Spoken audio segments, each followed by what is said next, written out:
Welcome back, everybody. My name is PJ, I'm Tommy. and you are listening to the Episodic Anime Podcast. This week, we are covering My Hero Academy. Yes, you heard me right. We are covering the 10th episode of My Hero Academy. And I gotta say, this episode opened up with Bakugo looking, or not really looking at Deku, but just saying, come on, man.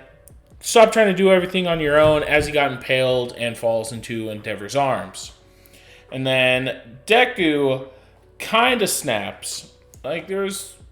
His eyes start turning green. He's going a little berserk. Emotions are running out of whack. And he charges All For One, which then All For One touches Deku's face and it pulls him and Deku into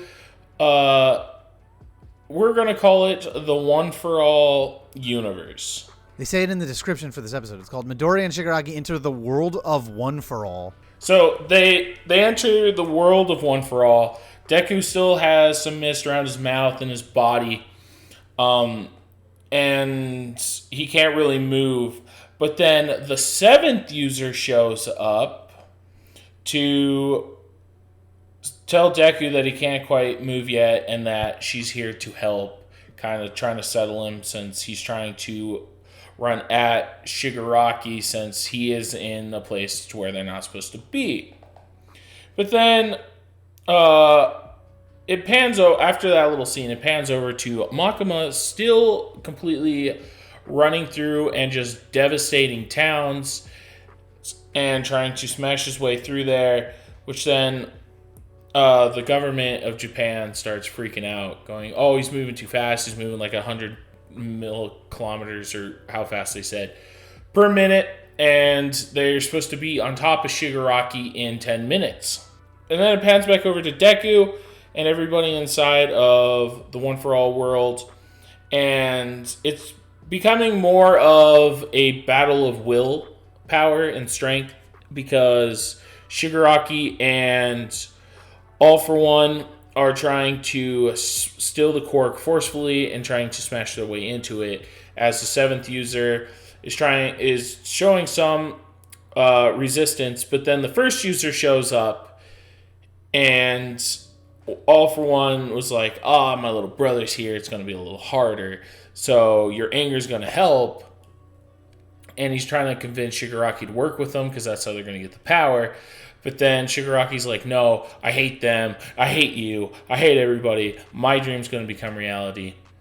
And so then it pans back up to One For All, who's kind of just running his mouth, like yelling at Deku, saying how he's worthless, blah, blah, blah, at the other two users. But then One For All goes, listen, man. He's more than what you're saying. He's kind of shutting him up. He's going, we'll stand by him fully no matter what. We believe in this kid. This kid's doing it all for the right reasons. He's trying to protect everybody he loves. He's going out of his way to train hard. He's basically what this court kind of needed.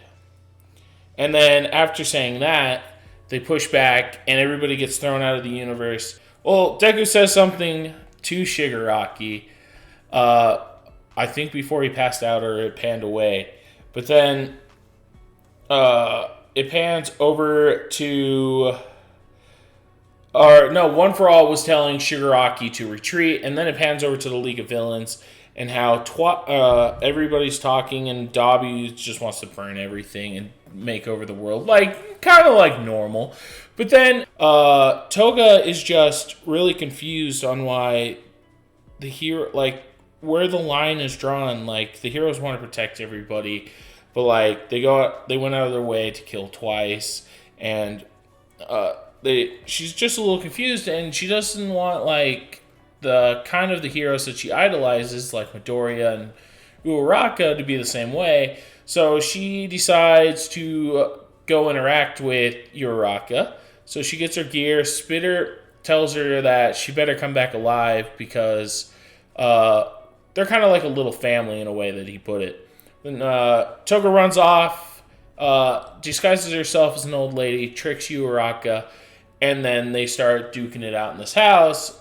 And the episode ended with Togaraga tackling Toga tackling Uraraka, and then Uraraka throwing Toga off her and saying that now she has to stop her, and that's how the episode went.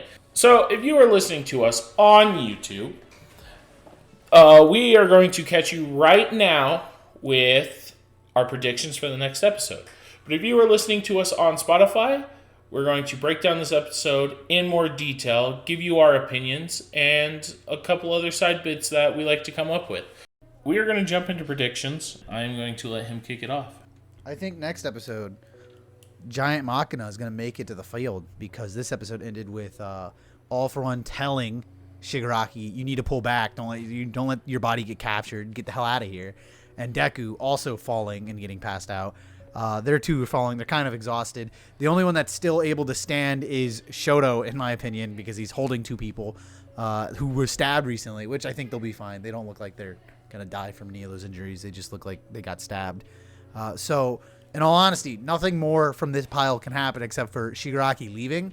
And I have a feeling Giant Machina is going to pull up, and that's going to be a whole ordeal. Anyway, I'll save that bit for last. Let's jump over to Toga and Your Gravity. I think they're going to have one of those philosophical fights, like from WandaVision. You know how when Vision fought White Vision, and they had a battle and they talked the whole time? I think it's going to be one of those where Toga's going to be asking questions, being like, why, blah, blah, blah, all this stuff.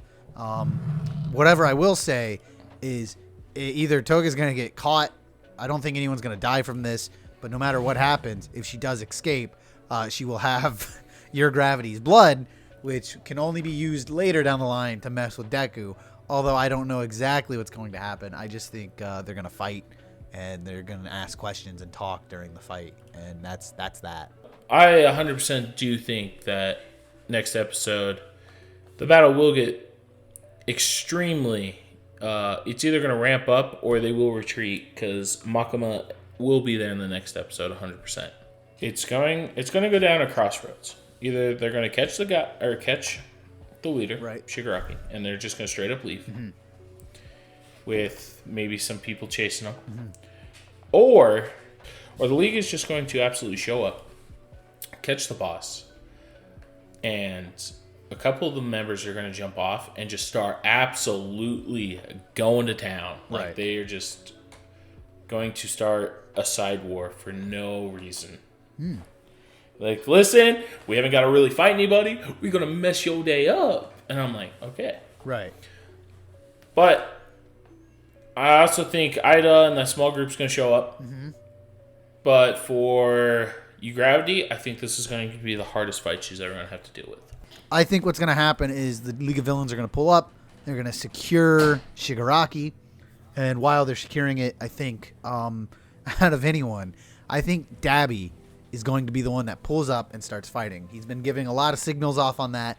AKA, this episode, he said something along the lines of like, hey, you want to help me show the world our power and shit like that. I think he knows who's all going to be here. Like, he knows Deku's going to be there. He knows Endeavor's going to be there. He knows, like, those two are going to be there because it's number one hero, and Shigaraki's after Deku. So I think they're going to pull up, and I think Dabi's plan, the reason why he's like, let's show the world what we're made of, is he's going to show up, and he's going to try and kill Endeavor. I think that's his goal, is to kill Endeavor and show the world that the League of Villains don't care who the number one hero is. He's going to try and kill Endeavor.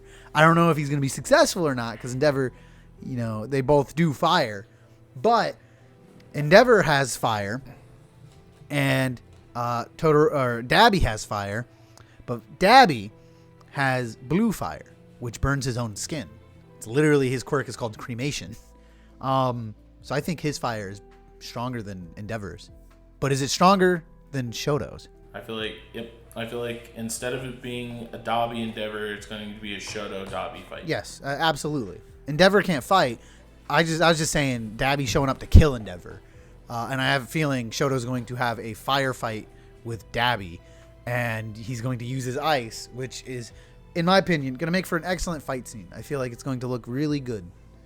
Fire on fire. Oh yeah. I've seen fire on fire, especially red fire fighting against blue fire from like scenes like Avatar. They look really good. And if he's throwing ice in the mix, I can only hope that we get a scene like that to where it's going to look really cool and it's gonna be cool, and it's gonna be hot because it's fire, so not cool. It's not cool. Well, how about you go ahead and hit him with that intro or outro since you do it so well. I forget I do the outro. All right then. Thank you guys for watching / listening, depending on what you're on. And if you're on Spotify, please give us a 5-star review. It would be much appreciated. And if you're on YouTube, please like and subscribe. We come out weekly, as they always release episodes weekly. Thank you for listening again, and hopefully we'll see you guys in the next episode. Bye. Bye.